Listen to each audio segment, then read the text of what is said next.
Hello and Assalamu alaikum to everyone. I'm Nazia Amir and going to discuss the fourth major part of the administration, which is employee relationship management.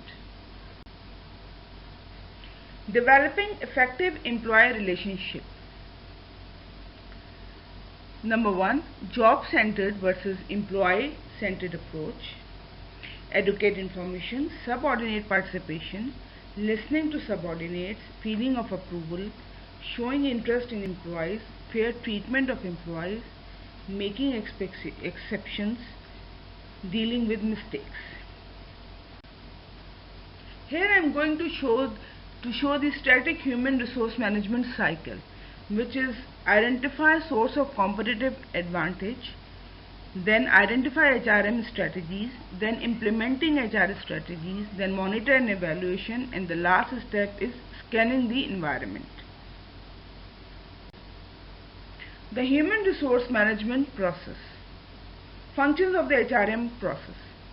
Ensuring that competent employees are identified and selected, providing employees with up-to-date knowledge and skills to do their jobs, ensuring that the organization retains competent and high-performing employees who are capable of high performance.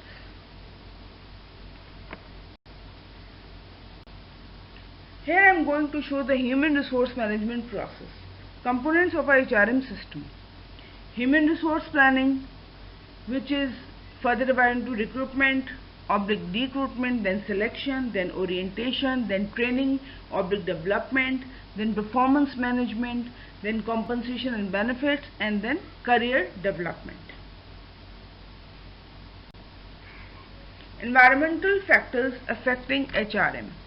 Employee labor unions. Organizations that represent workers and seek to protect their interests through collective bargaining. What is collective bargaining agreement? A contractual agreement between a firm and a union elected to represent a bargaining unit of employees of the firm in bargaining for wage, hours and working conditions. Government laws and regulations are also very important, which is limit administrators' discretion in hiring, promoting and discharging employees. Affirmative action. The requirement that organizations take proactive steps to ensure the full participation of protected groups in its workforce. Current assessment. Following are the parts of the current assessment. Number 1, human resource inventory. A review of the current makeup of the organization's current resource status. Job analysis. The procedure for determining the duties and skill requirements of a job and the kind of person who should be hired for it. Number 3, job description. A list of job duties, responsibilities, reporting, relationship, working condition and supervisory responsibilities, one product of a job analysis. And number 4 is job specifications.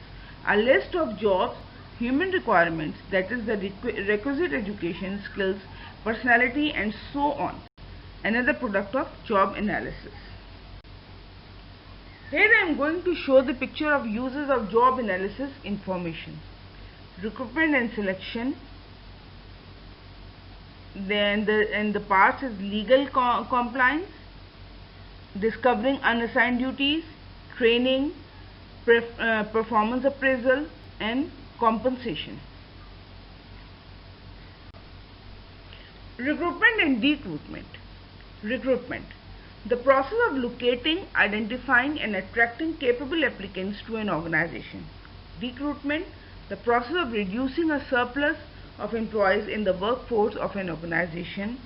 And number 3 is e-recruitment. Recruitment of employees through the internet, organizational website or through online recruiters. Here I am giving you the advantages and disadvantages of major sources of potential job candidates. Source. Number 1, internet. Advantages. Reaches large number of people, can get immediate feedback. Disadvantages. Generates many unqualified candidates. Employee referrals. Knowledge about organization provided by current employee can generate strong candidates because a good referral reflects on the recommender.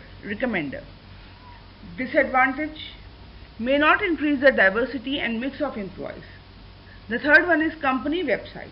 Advantage: wide distribution, can be targeted to a specific group. Disadvantage: generates many unqualified candidates. Number 4 is college recruiting, large centralized body of candidates. Disadvantage: limited to entry level positions.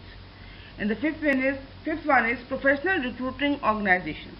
Advantage: good knowledge of industry, challenges and requirements. Disadvantage: little commitment to a specific organization. Recruitment process. Option: firing. Description: permanent involuntary termination. Layoffs: temporary involuntary termination, may last only a few days or extend to years. Number 3, attrition: not filling of openings created by voluntary resignations or normal retirements.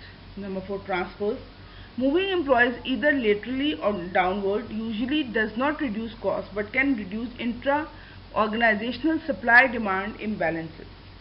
Reduce worksheets: having employees work fewer hours per week, share jobs or perform their jobs on a part-time basis. Early retirements: providing incentives to older and more senior employees for retiring before their normal retirement date. And the last one is job sharing: having employees share on full-time positions. And then selection, which is the most important part of HRM process. Selection process: the process of screening job applicants to ensure that the most appropriate candidates are hired. What is selection? An exercise in predicting which applicants, if hired, will be or will not be successful in performing well on the criteria the organization uses to evaluate performance. Selection errors: reject errors for potentially successful applicants, accept errors for ultimately poor performance. Orientation, which is also a very important part of HRM. Transitioning a new employee into the organization. Work unit orientation: familiarizes new employee with work unit goals, clarifies how his or her job contributes to unit goals, introduces he or she to his or her co-workers. Organization orientation: informs new employees about the organization's objectives, history, philosophy, procedures and rules. And the last one is includes a tour of the entire facility. Employee training methods. There are two different methods of employee training: traditional training methods and the technology-based training methods. Now I am going to discuss one by one. Traditional training methods: on the job, job rotation, mentoring and coaching, experiential exercises, workbooks, manuals, classroom lectures. And on the other side, technology-based training methods: CD, CD-ROM, DVD, videotapes, audio tapes.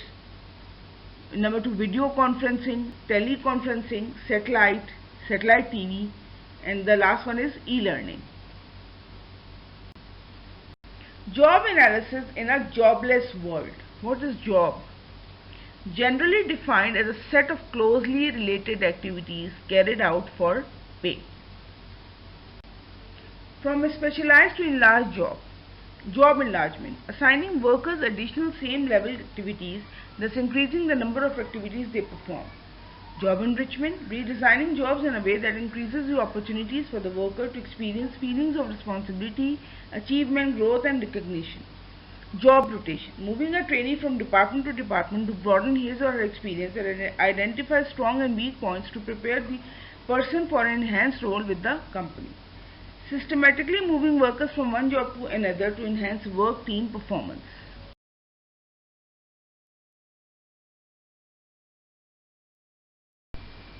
Why managers are de-jobbing their companies? What is de-jobbing? Broadening the responsibilities of the company's job, encouraging employees' initiative. What are the internal factors? Internal factors leading to de-jobbing: flatter organizations, work teams. And what is external factors leading to de-jobbing? Rapid product and technological change, global competition, deregulation, political instability, demographic changes, rise of service economy. Employee performance management. What is performance management system? A process of establishing performance standards and appraising employees' performance in order to arrive at objective HR decisions and to provide documentation in support of those decisions. Performance management. There are types of competencies. General competencies, reading, writing and mathematical reasoning. Leadership competencies, leadership is strategic thinking and teaching others. And the third one is technical competency, which is very important in these days because now the world is going to be technical. The specific technical competencies required for specific types of jobs and or occupations. Here I am going to end my video. If you like my video, do not forget to subscribe my channel and press the bell icon so you get notified when I post new content. Thank you.